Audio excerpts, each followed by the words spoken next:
All right, good morning.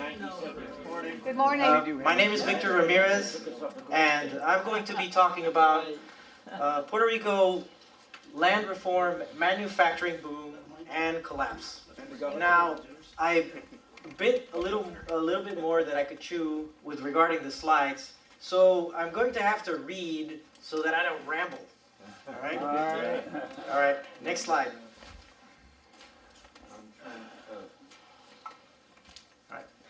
Puerto Rico is smaller than Connecticut, mostly covered in hills and mountains, so the flat land available for agriculture is limited to the coastal plains.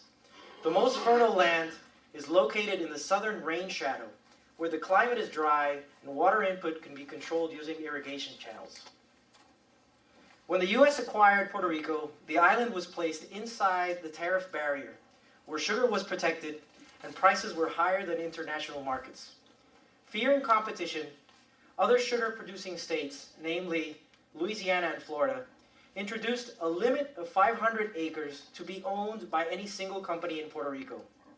The clause was readily ignored, and sugar production conquered the landscape until by the 1920s, most food had to be imported. This image shows how much of Puerto Rico was sugar in 1937. Which basically included all flat land and even the lower parts of the mountainsides. Luis Muñoz Marin, later would be the first elected governor of Puerto Rico, described the distribution of land in 1931 as such. Out of 2 million odd acres, more than a third is owned by less than 500 entities. 1/3 is hilltop or poor quality soil, so that practically the whole population of 2 million have to rely for economic independence on half of the usable land. Only 40,000 actually own any of it. Economic power, next slide. Economic power was distributed between 3 groups. The 4 U.S. corporation trusts that controlled 1/4 of sugar land. The local sugar elite owned another 1/4. And the other group was called colonos, who owned land but did not own any sugar mills of themselves, so they had to sell their sugar cane to somebody else's sugar mill. So they were kind of dependent. This power structure would come to play when politicians would choose whom to vilify when speaking in the other's presence. Sound familiar? Next slide. The Great Depression was a triple disaster for the sugar industry and the population. 2 powerful hurricanes struck the island in quick succession, sugar prices dropped, and capital became scarce. Sugar wages, the highest of any unskilled labor at the time, dropped significantly. Meanwhile, New Deal agricultural quotas inflated prices for staple foods, and poverty was rampant. As a few politicians and intellectuals debated whether the sugar industry's concentrated power should be limited to give way for other uses like food and manufacturing, the federal government came in and imposed an artificially low sugar quota based on hurricane year outputs. Even though the measure included a cash compensation for the quotas, the time was ripe for change. Next slide. This is what the sugarcane landscape looked like around 1950, a large part of which would eventually become suburban sprawl. So this is kind of striking for me to see these old pictures of what it was like. So this is a small sugar mill. Sugar mills burned their own dry cane waste as fuel, so they didn't even use fossil fuels. They didn't even need fossil fuels back then. Next slide. Sugarcane workers endured back-breaking work during the planting and harvest seasons, but that only lasted about less than half the year. The rest of the year, known as tiempo muerto, they made do with odd jobs to feed their families. Next slide. Peasant houses were built with scraps of wood and corrugated metals. Now, I showed this picture to a friend of mine who comes from a rural family, and he told me that that house looks pretty good because his family came from that pile of logs. Next slide. Oh, boy. A hurricane shelter was just a hole in the ground with a covering. Next slide. Workers that left for the city could not find housing and built slums that in the worst cases extended over the muddy stew of cleared mangrove swamps. Next slide. The largest of such slums was known as El Fanguito, the little mud pit. Next slide. When looking at these images, the only consolation is thinking that perhaps the city of Venice in Italy got its start this way. Next slide. And the next. So people moved about within the slums in these rickety planks over the water. Next slide. Yeah, politics. Puerto Rico. Is that along the southern coast? No, that's actually in San Juan. That's San Juan. Yeah, that was San Juan in the 1940s. Puerto Rico has had, as it still does, its own political parties. The Socialist Party was affiliated with Samuel Gomper's American Federation of Labor. But paradoxically, it formed a coalition with the party that defended U.S. sugar corporations, since they both supported statehood for Puerto Rico. The coalition controlled Puerto Rico's elected legislature during the 30s. The opposition party, which went through various transformations throughout the decade, skillfully maintained local sugar barons and colonos as sponsors, while associating themselves with the powerful New Deal Puerto Rico Reconstruction Administration. They promised land reform. Next slide.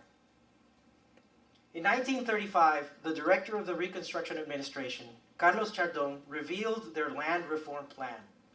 Now that the sugar quotas were in place, used the 500-acre clause to pressure corporations to sell their assets to the government.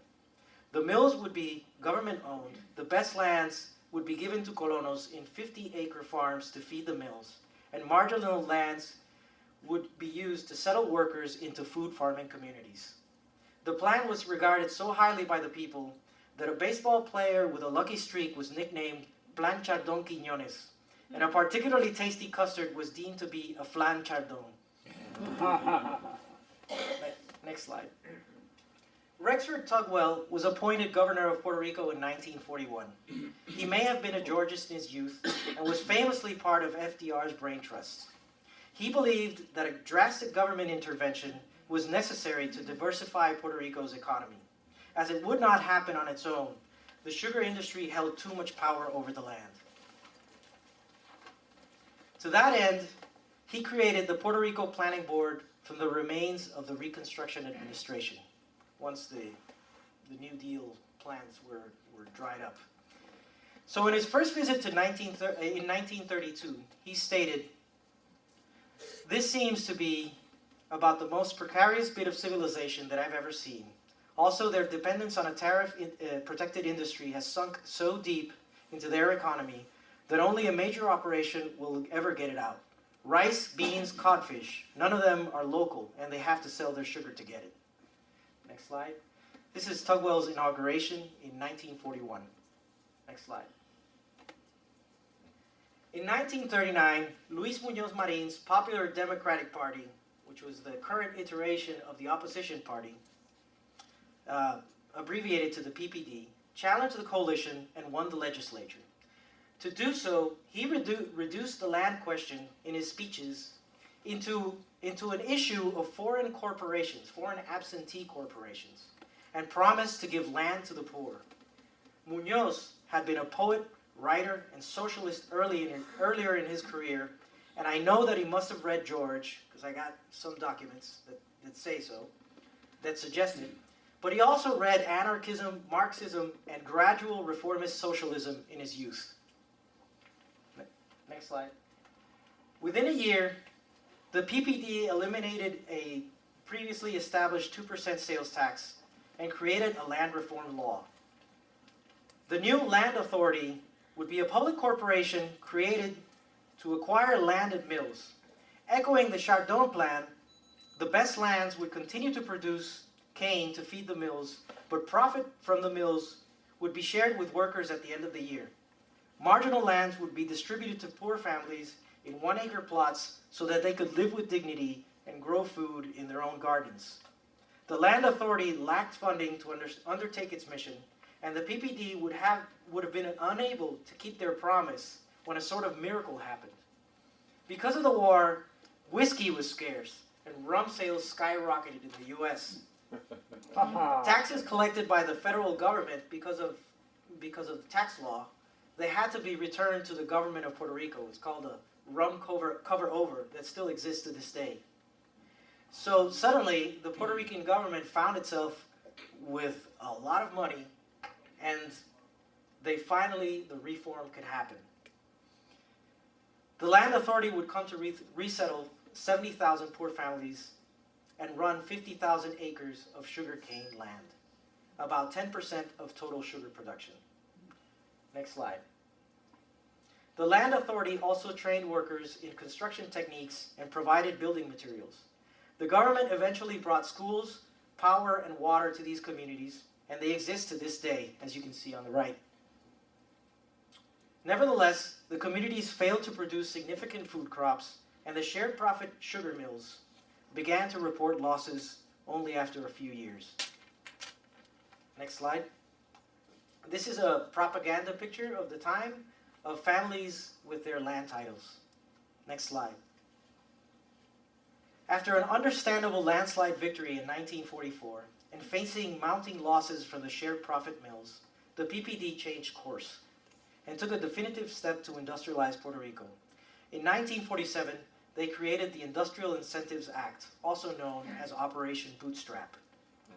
The act created the Puerto Rico Industrial Development Corporation, also known as Fomento. Fomento managed a land bank for low-rent industrial parks. Land would not have to be purchased in order to build a factory. Infrastructure would be provided, and a fancy promotional office was established in New York City. Qualifying factories would be exempt from local income tax for 10 years. The federal minimum wage nor the federal income tax apply in Puerto Rico. Labor was cheap and abundant.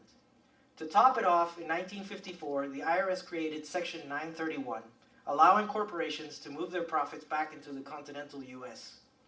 As you can imagine, the incentives were irresistible, and hundreds of labor-intensive factories were open, paying much higher wages than the agricultural sector. These wages had enough purchasing power to fuel a construction boom in suburban housing. Urban development followed U.S. patterns of highway expansion and car dependence. Next slide. This is Fomento propaganda in a New York City publication. Next slide. Another Fomento propaganda sign that decorated the entrance to a new factory. Next slide. Industrial parks with new infrastructure being built during the 1950s. Next slide. Meanwhile, El Fanguito was demolished and replaced with an urban expressway using federal highway money. Residents were placed in housing projects. Next slide. This is before and after pictures of El Fanguito. To the right is the area that was El Fanguito today. Much greener. Yeah, but it's an expressway.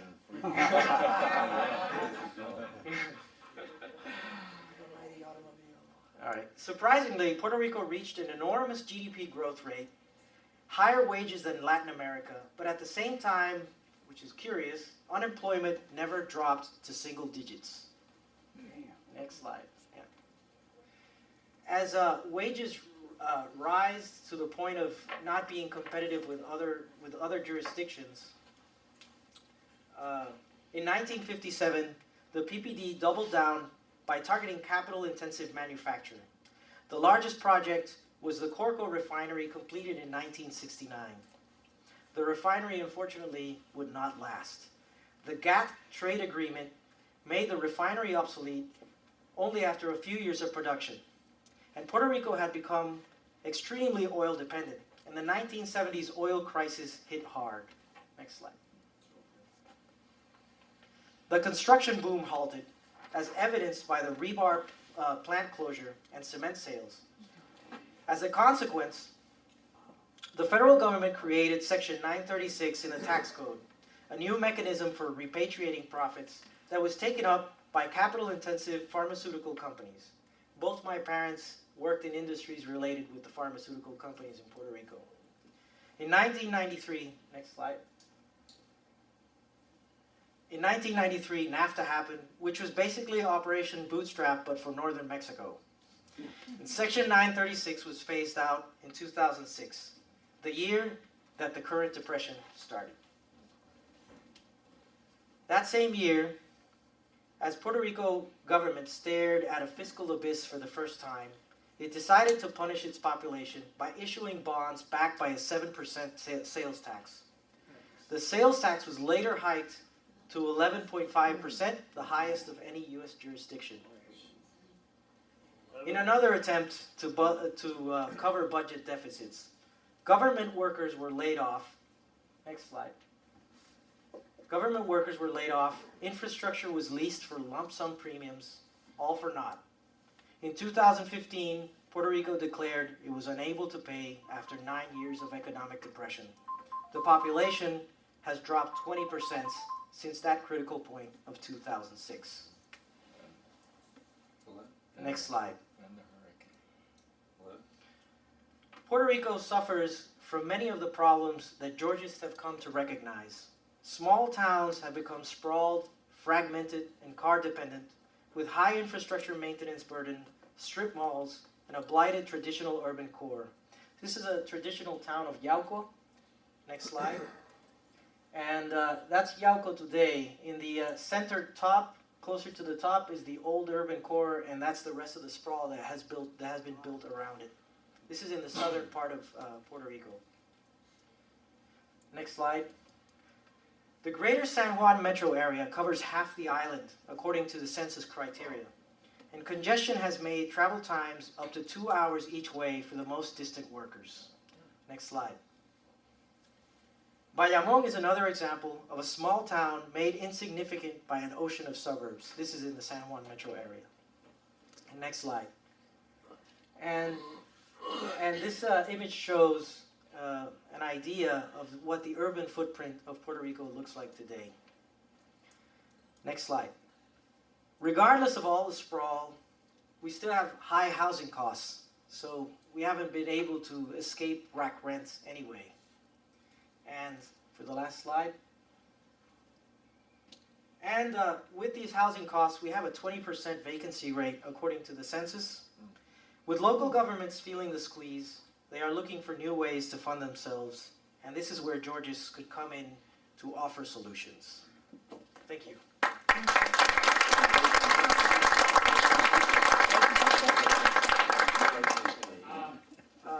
Mike. Don't you have a comment about the governor of... Oh yeah, the governor resigned last night. All right. Is that good? I take it the mangroves were never replanted to control the mud? Some were. Oh, Some were, okay. yeah, once the slum was cleared, mangroves started growing back in the area. Okay. And as a general comment, this isn't exactly a Georgist land reform.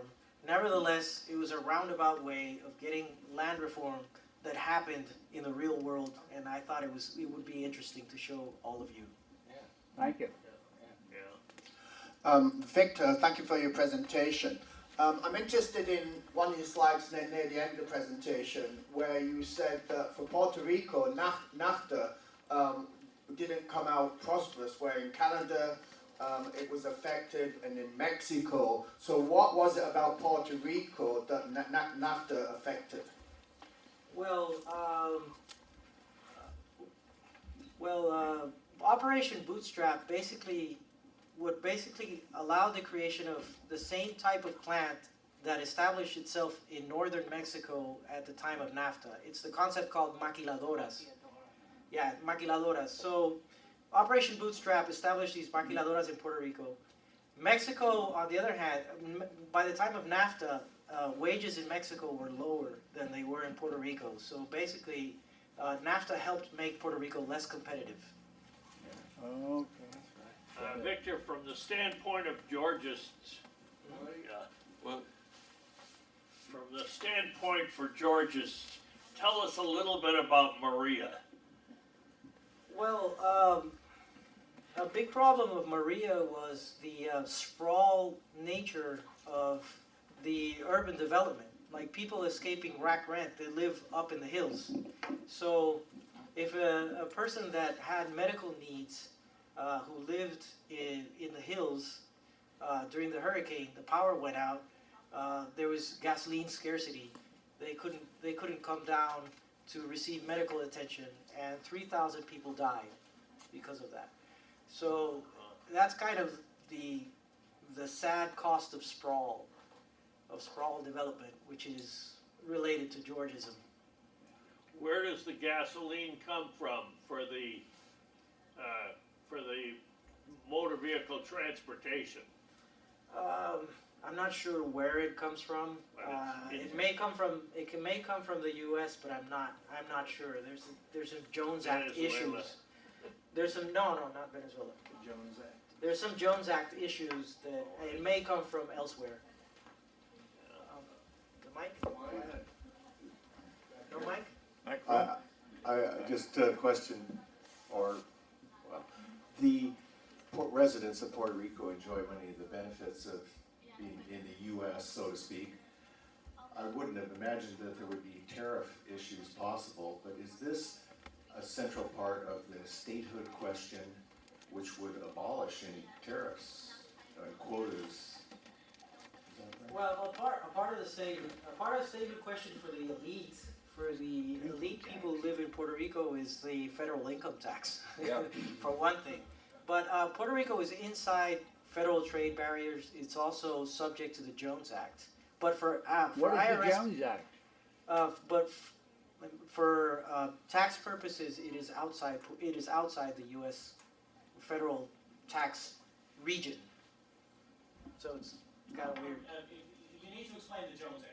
Oh, the Jones Act is the cabotage law, which regulates shipping between domestic ports. So Puerto Rico is a domestic port. So shipping, that industry is extremely protected. The U.S. merchant marine is extremely protected, which raises costs of shipping between any U.S. port and Puerto Rico, which is where most of everything in Puerto Rico comes from. So A foreign ship cannot stop in more than one U.S. port, so you can't drop something off in Puerto Rico on your way to Miami. and Puerto Rico of 3 million, the market is smaller, so they just go straight to Miami. There's no reason to stop at the big ships that have economies of scale. They don't stop in Puerto Rico. They go to Miami. A cargo gets unloaded in Miami or Jacksonville. Then it gets loaded in a Jones Act ship and then shipped back to Puerto Rico. And a foreign ship can't compete Right. transporting things from mainland to Puerto Rico, is that right? No, yeah, because it's protected. George? Microphone, please. I have a vague recollection of a limitation in the bootstrap programs in which factories were built and enterprises came in, but that there was a limitation on the tax relief for like 10 years, and the factories would operate for that period of time, and once those benefits expired, they would simply close up and leave. Is that correct, or am I thinking of Yes, some other it's place? correct, and one of the reasons that in 1957 a new Industrial Incentives Act was created, and it tackled that issue. I'm not exactly sure on the details of what exactly it did to attend that problem, but yes, it was a problem that was considered in the 1957 Act. So going forward from the current state, what would be the best trail for Puerto Rico go in terms of going towards statehood, maintaining the status quo, or possibly pursuing autonomy as an independent country from the U.S.? Which of those for today's economy would you think is the best The course best of would action? be to tax land. All right. But, Here. and in addition, what kind of sovereignty? I describe it in a short way as such. Puerto Ricans don't want independence because they have U.S. citizenship, which means that they have access to the U.S. labor market, which is much better than the labor market in Puerto Rico. And Congress doesn't want statehood, so Everybody chooses. So Congress doesn't want statehood. Puerto Ricans don't want independence. It's a stalemate. Yeah, Is there- I Oh, wanted yes, to, ma'am. I wanted to ask about the taxes. The property taxes seem to be quite low, 0.38 rate, and yet you've put on these whopping sales taxes. What is the politics or the origin of this enormous imbalance between sales and property taxes? All right. Let me see if I can explain it in a short way. Well, assessments are frozen, and there's an overly generous primary home exemption. That combined with the weakest enforcement of collection that I know, but I don't know too many. Maybe you guys have worse examples. But for example, I went in my neighborhood and I looked at 4 buildings that are actually owned by the same guy. And they're all blighted. These 4 buildings are blighted, and it's prime commercial real estate. They're all blighted, and the guy had not paid his property taxes since 2012. Since 2012, you know, 7 years, he hadn't paid property taxes. He owed more than $500,000, and the property tax delinquency in a recent article is supposedly up to $2 billion. So this is corruption. Well, not paying land value tax is corruption also, but this is worse. This is just this is corruption and incompetence. But then why the popularity, or why the sales tax? I mean, there must have been a lot of opposition to that. Speculators. Well, you can Yeah, collect it because for one the thing. elite is like, we're not going to pay it, so find somewhere else to pay it. Sales tax. So they said, oh, sales tax is inevitable. There's Broad-based nothing that tax. can be done. A broad-based tax. Yeah, it's Yeah. a broad-based tax and all this. And then they even Men tried do. to pass They a collect 60% VAT. Yes. And thank God that didn't happen. So, that's happening in other Right, places, the sales tax, like in California. But I wanted to ask you, what is the population of Puerto Rico? It's right now it's around 3.1 million. It was in 2006. It was up to 3.9 million. Okay, well, it's less than the population of San Diego County, interesting. I had another question about, after Hurricane Maria, I understand there were some organizations to come in and provide solar, including Elon Musk, and I'm wondering if that happened. And there's also a company that claims they can create water from the air, and they said they went to Puerto Rico and helped create fresh water by some mechanism, some technology. Do you know anything about either one of those? Well, my air conditioner makes water from the air also. Is it pure water, and can you drink it? Yeah, I think from the air conditioner you can, but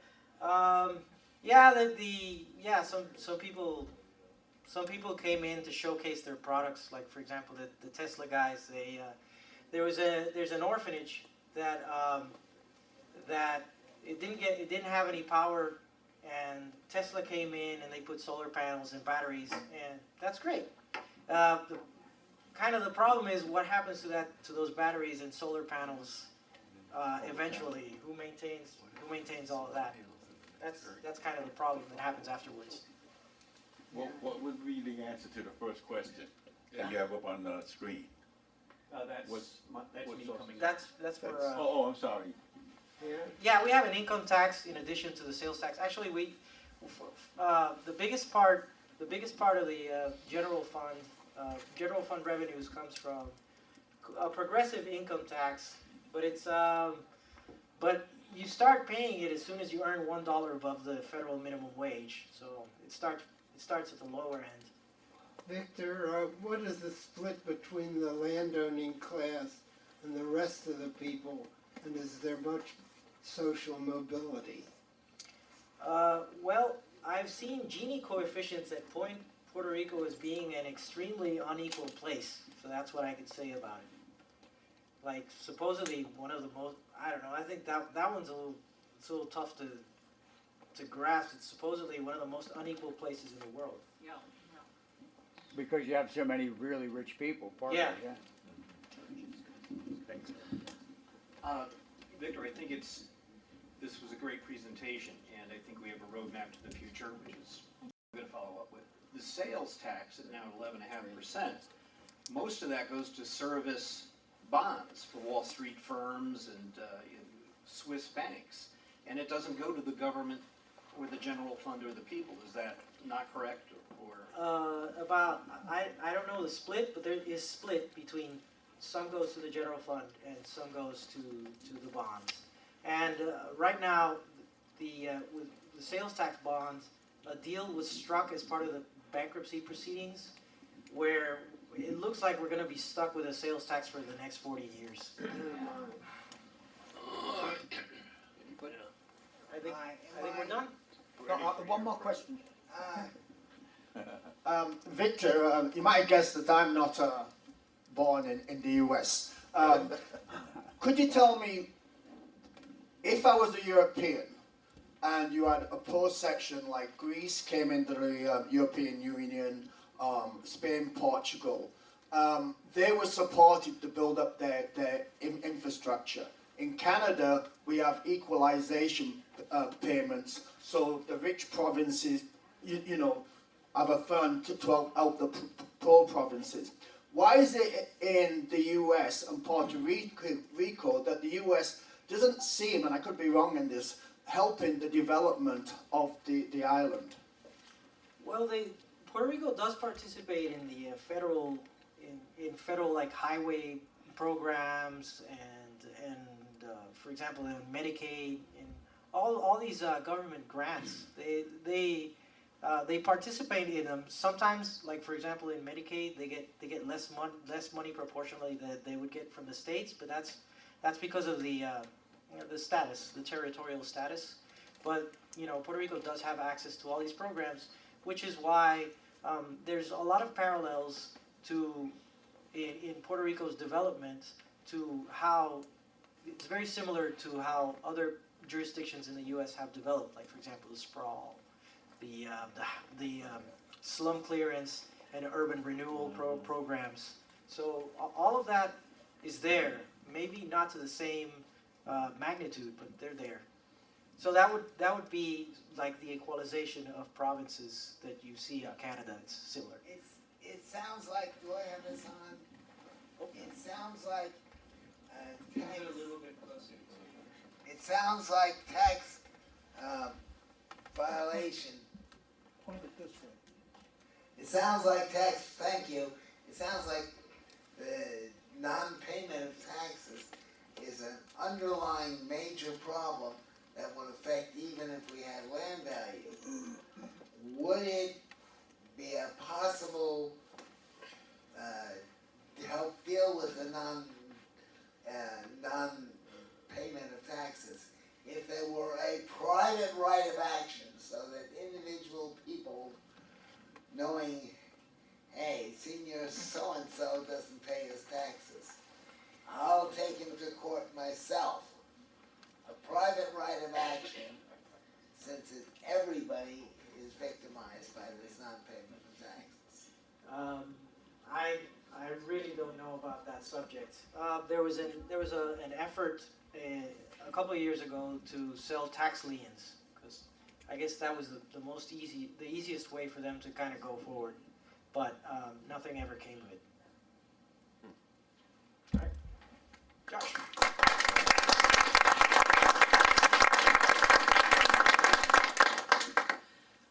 I'm not going to take up as much time, and I hope Victor will stay up here and answer questions. Okay, is that the very top of the I think so. document? No. No. All right. I was invited to Puerto Rico by Victor and his mentors, I guess we can say, this past April to talk about land value tax and there we go, jumping jack flash. And essentially talk about land value tax, how it could work in Puerto Rico and how we could, down the road, deal with the challenges and how we can make partnerships.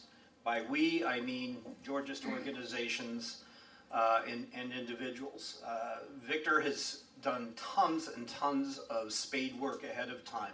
He's prepared the ground for sensible, organized actions moving ahead. And I gave, I worked for Schalkenbach to give a report on what I think the future could be, and this is essentially it.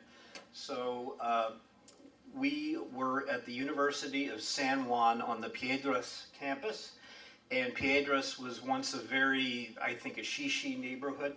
And because of the crisis facing Puerto Rico now, it is on the subway stops, it's got very high land value, and it essentially has become abandoned in the past 30 years, I would say.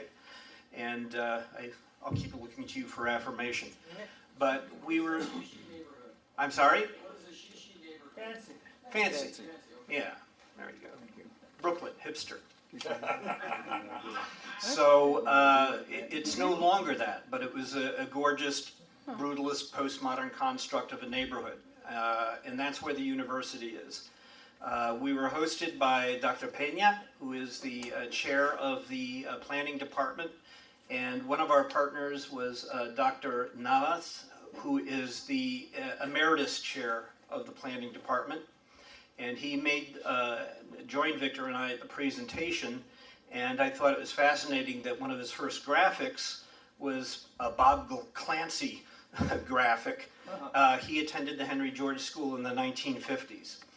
And he is, I would say, full on our side and gave us a nice tour of the area, and he's somebody that I think we can work with.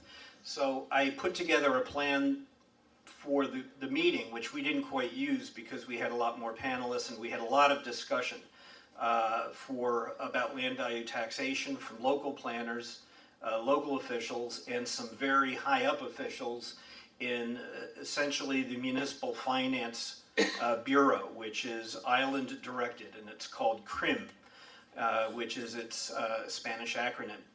So this is what I thought we could do, and this is what I talked about. You know, we would tell them what is land value taxation, and this is a plan for the future. Theory and a brief history. Luckily, Dr. Navas did that, so we don't have to start from the beginning. And the aggregate applicability for the island. Municipalities are almost powerless, I believe, to raise their own revenue. And of course, the revenue raised is essentially a sales tax and a local income tax, which starts at the first dollar earned, almost. And I was struck, and I mentioned this at the meeting, how much we're like Philadelphia, where we have a lot of experience. Nobody pays their taxes if they don't want to. Big landowners, in particular, are tax delinquent by 20, 30, 40 years. And out of 500,000 parcels in Philadelphia, about 100,000 haven't paid their taxes anywhere from 1 to 25 years. We have the same problem, and we also have the moral problem of a demoralized population, which is what I think we're dealing with here, and I think we can help participate. I think the island itself, the government, which is in flux right now, does not serve the citizens. I think it's pretty clear, and this is an outsider talking, so if you want to punch me, that's fine. You're a patriot. And as we saw from last night, the governor left, and he's part of that system of really old families and so on that run the island. So a devolution of power to municipalities is something that can be and should be seriously pursued. It's done in Britain, it's done in the United States. I think devolution of power to the municipalities might really help. The roads and the sewers have been smashed since Maria, and really nothing has changed. The needs that Puerto Rico that LVT can address are pretty clear. There is no revenue stability. And when I was in a few restaurants in San Juan, I was given the option of paying in cash and bypassing the sales tax entirely. And this was a very nice restaurant, like Semilla that I told you about, but it was the option. And so when people like in Florida or leaders in Puerto Rico say, well, the sales tax is paid by tourists. I was essentially a tourist and I got off scot-free. And I think there's a lot of evasion. And the political situation, it's in the news. There is a strata of the top and the bottom that is very strong indeed. Next page, thanks. So what happened when I first arrived in Puerto Rico, and I think is very important, and Victor has spoken about this, we've spoken about this, there is a plan, it's almost miraculous, from CRIM to finance a revaluation of real property in Puerto Rico.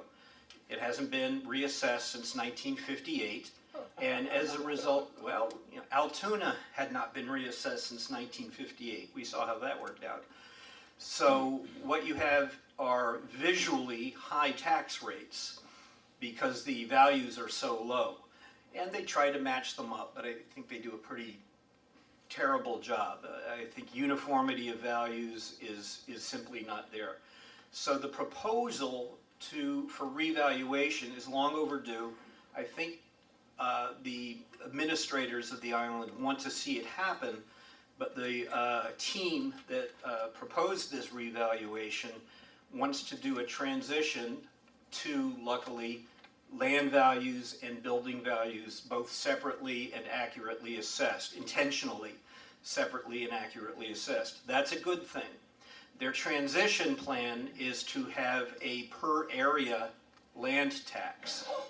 And I think anybody that is or is not a land value tax advocate knows that if you tax on the size of a parcel, it's going to be absolutely regressive and ruinous to a rural landholder who owns 10 hectares on a hill with a slope like that. The land's not worth anything, but they'll be taxed on the area of the land.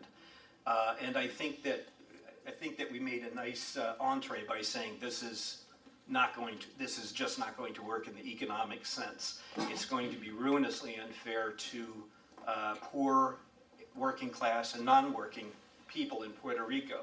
It's going to heavily benefit a high-rise hotel on the Condado, which is the tourist area, because you have a hotel with a very small patch of land and a building going up 30 or 40 stories.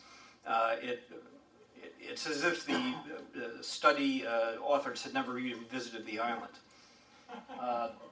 So has the current revenue been stable? Of course not. That's why they keep raising the tax rates on sales and why they don't readjust the property tax. The revenue is splotchy because of non-compliance, and there is no action against non-compliant taxpayers. And has the post-storm environment reduced or diverted essential revenue? Yeah, it has. If anybody thinks that in the middle of the island that revenue can be raised from any of the land in that area, they're of course fibbing to themselves. So they're hoping to get something from the tourist areas, the Condado and Viejo San Juan, which is a charming area. My talented host took me to some great restaurants, and it's a gorgeous place to visit. But those are the only visible means of revenue that anybody can really see, from citizen on up to professional economists and planners. Okay, can we move up or down, as the case may be? So where's the money going to come from? Is it going to be the federal government? Probably not. I think that how we feel about President Trump is he did dump money into Puerto Rico, but it's been, as in many of our American cities, somebody got out their second baseman's glove and short-stopped a lot of money. And the money hasn't reached the people yet in any sense. There's the clear, camera-friendly examples of supplies being left on a dock, but it's the money that's coming from the federal government, from the taxpayers, that is in limbo, and still is. And then we have the debt issuance, which is heavily skewed in favor of lenders, and the lenders are convinced that if for Puerto Rico, they will not have to take a haircut. Puerto Rico can't pay back. The government can't pay back these loans. They can't, they just float bonds one after the other, and the tax treatment of these bonds is zero. So where are you going to buy your bonds? You're going to buy your bonds from Puerto Rico, even though there's a small chance that they'll be paid down in any amount, because the tax treatment currently of those bonds is zero. They're tax exempt munis. And there's a special provision for the Puerto Rican loans, munis meaning municipal bonds. And the provision in Puerto Rico is that the lenders have a lot of legal leeway to not take a haircut. And when Harrisburg went under, the lenders eventually, or the incinerator went under, they had to take a haircut of sorts, so they didn't get their full payback.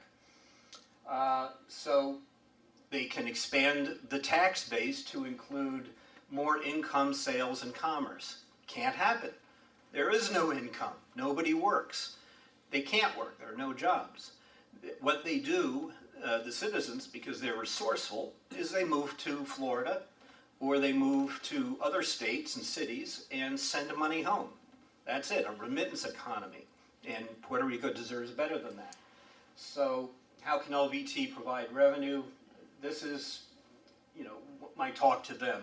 And we know how LVT can provide revenue, but only if the rule of law is applied. So we need a multi-pronged approach. We need tax administration that has teeth in it. Baltimore last year, we learned that you can do a lot of bad things in Baltimore, but you can't not pay your property taxes, because within 18 months, if you're tax delinquent, your property is seized and taken and sold to the highest bidder. There may not be high bidders in Puerto Rico, but seizing property for non-payment is, I think, something that they're going to have to deal with eventually and do in the very short term. So let's move on up. That's just 101 LVT. So tax reform will benefit the people that we want to benefit, productive businesses, smallholders, because this is still really has the potential to be an agricultural economy that produces sort of boutique products, artisans, land trust style communities like Arden. It's a blank slate almost. It's year zero. And I think this is an advantage for us. So the schools are also one of the most important things. As in most major American cities, the schools are not too good. People of means send their children to private schools. It's like in Philadelphia, when your child hits the age of 10, you move to the suburbs and to go and send your kids to the suburban schools. And the school funding has been slashed, and they've shut many grammar schools and secondary schools. In other words, this is an economy and a government based on being a vulture picking at the carcass. Austerity. Austerity, that's right. That's such an austere word. And the pain of the people and business, people that make money and provide jobs, they're really serving this austerity regime, while the government and some of the prominent beachfront developers, they sort of aren't affected. Not me. Next line. I don't. No, that's an explanation of LVT, so we can skip that, if we may. Thank you. There's a lot of good planners in Puerto Rico. They were heartbroken. There was the planner from Catania And she was almost in tears. She had this opportunity at this seminar to confront some of the leaders of CREAM who run their towns and their finances. And this was the first opportunity I think she ever had to address them. And her town was once very vibrant, and she has great ideas and great plans to make it a wonderful, livable city. But half of the property is vacant, shuttered, blighted, and they can't go after, the town can't go after the owners. And they can't do anything about it. The power legally is out of their hands.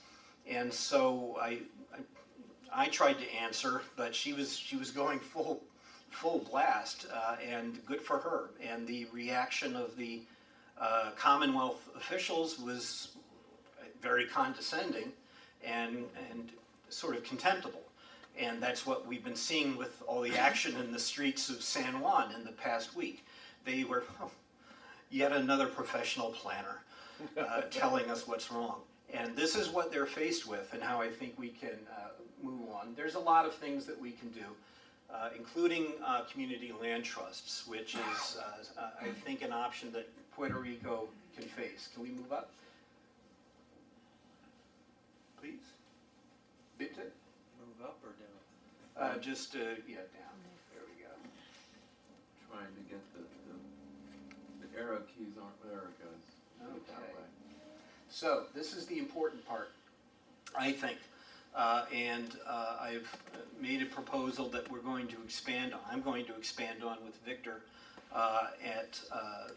for the RSF to consider partnering, not taking a project on for itself, but to partner with the academics at the University of Puerto Rico.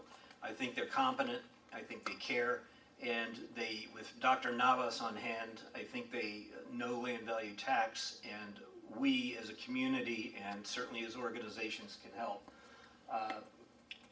We need to educate the local and Commonwealth officials so that the local officials understand that they possess power if the law is changed slightly. They need power. Power is concentrated in the hands of a very few, more than we would suspect in Britain or the national government here in the United States. They're powerless, yet they run towns. We met a few mayors, and Santurce? Yeah, the mayor of Santurce, who is also with CREAM, and he was very enthusiastic, but I think it was kind of that shrug, what can you do? We can do something. We have to do empirical studies, and I think that CREAM actually has a lot of data on hand. So I don't know why, but it's great. And the data on hand is assessment data, which of course has to be updated, and we're in the process, but it's the financial data that has to be gathered and analyzed in a pretty basic sort of a business plan for the island. I think we can do that. And we can help the students and the planners understand that their passion and their mission to make life better for Puerto Ricans can't be done without understanding the finances of taxation and revenue. Are there any professional planners here? Oh, okay. Except for this guy, most planners haven't the foggiest idea about where the money comes from. They present the plan that they've been hired to do, and often that's the end of it. Any one of us can think of plans in our communities that fall through simply because the plan was presented and there was no funding stream provided. That's an essential lesson that we can teach down there, and I think we should. And then we have a client base in Puerto Rico, and I think the university has a client base that we can reach out to. And long ignored communities, in other words, in the interior, the neighborhoods that are very much on the margins in San Juan, the ad hoc communities. Title in land and title in property is a very wobbly concept outside of San Juan, and even in San Juan it's probably a little wobbly. The major cities, though, I think have traditional acceptance about what constitutes a legit community. And businesses, especially in the condado, eventually they're going to have to become liable for these outstanding revenues. And it's a tourist strip. It's South Beach, and they would not be able in the future to pay these obligations coming out. So I'm going to stop right here. I would say that we have an opportunity to do outreach programs at reasonable cost, starting with the university, partnering with the university, and partnering with CRIM. They wanted to bring us back to do another show, but we would like to do that, but we'd like to really formalize it. And in closing, I'm going to say, and at the open mic I'm going to play it, there is a famous, wonderful musician of Puerto Rican descent, Eddie Palmieri. And I don't know if you've heard of him, he's a great musician. And he produced a Georgist theme album in the mid-1970s after he graduated from the then very active Henry George School in New York. Bill Camargo was his instructor. 60s. Pardon me? 1960s. Yeah, the album came out in the 70s. Oh, I see. But yeah, We went so to Eddie school. Palmieri is actually interested in working with us in that sort of crazy artistic raising consciousness way. And later on I'm going to play some of his album, and it's well received. Eddie Palmieri was also taught jazz by Bob Bianco, who was a George teacher. So he had in addition to Bill Camargo, he had a double dose, I'm sure, from the late great Bob Bianco. Steve, yeah, we met. Yeah, we have 8 minutes for questions. I just Okay. wanna let you know.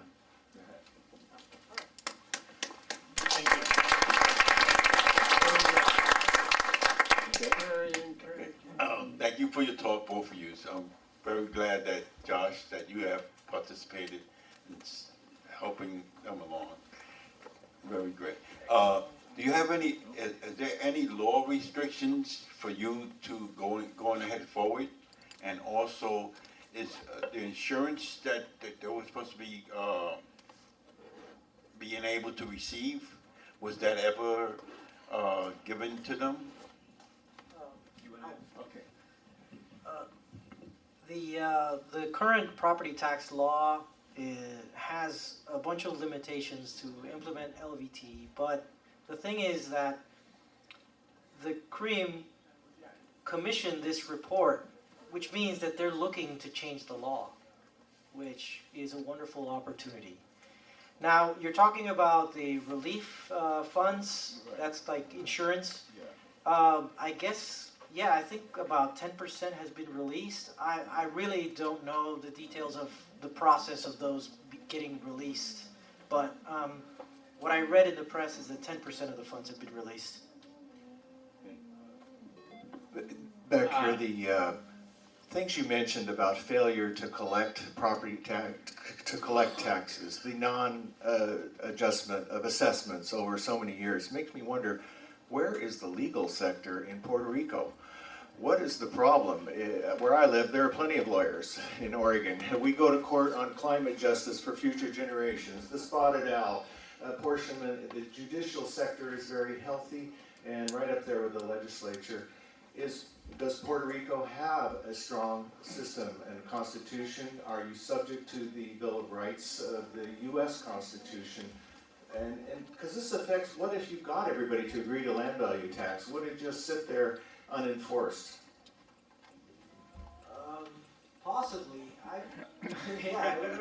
Yeah, possibly. I think that part of the problem of collection is that CREAM not only does assessments, it also collects at a central level. Now, CREAM is composed of a board of municipal mayors, so there's some municipal participation, but for some reason that I really don't know, they have chosen not to pursue any much enforcement at all. They haven't dared to do it. to do so, to do it. As far as the legal system, goes, Philadelphia, and I harp on it because I know it, has the same legal system that Puerto Rico and every other place in the United States does. But there is no will to defy established mores, traditions, and sources of cash under the table.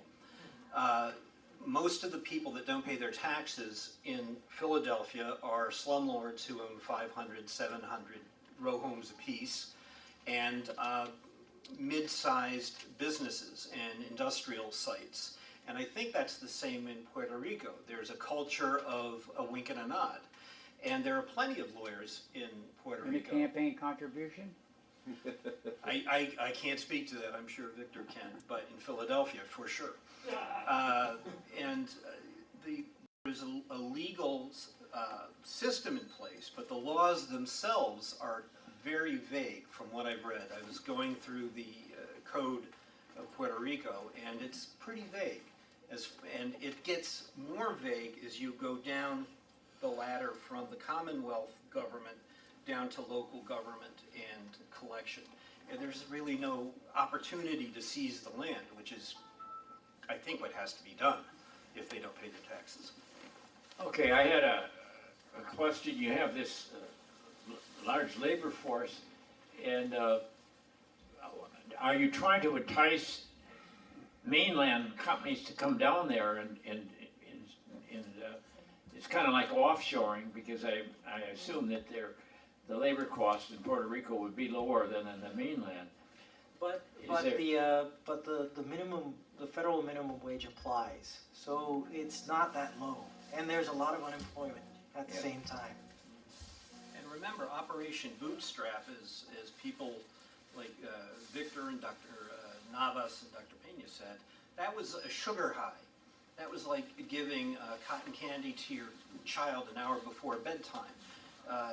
And as soon as the sugar is withdrawn, which it was by President Clinton in 1996, he signed the repeal of Operation Bootstrap.